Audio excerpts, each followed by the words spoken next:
المخزن يواصل خرجاته الغبية، يهاجم الجزائر لأسباب واهية، ويخلط السياسة بالرياضة، يرقص تارة على وتر الأكاذيب وتارة أخرى على وتر التزييف.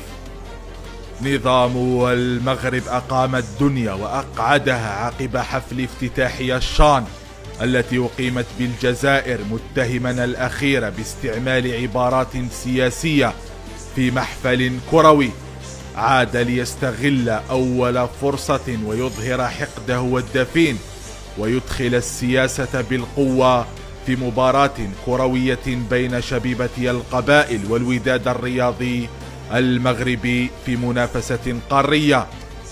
النظام المغربي وبالتواطؤ مع إدارة الوداد والقائمين على ملعب مركب محمد الخامس بالدار البيضاء وضعوا خريطة المغرب في المدرج المقابل، لكن الأمر الخطير أن الخريطة تعتبر تعديا واضحا على حدود دولة عضو في الاتحاد الإفريقي هي جمهورية والصحراء الغربية. الخريطة مررت رسالة سياسية كان هدفها الرئيسي استفزاز الجزائر، باعتبار أن الدولة الجزائرية أكبر مساند للشعب الصحراوي الشقيق.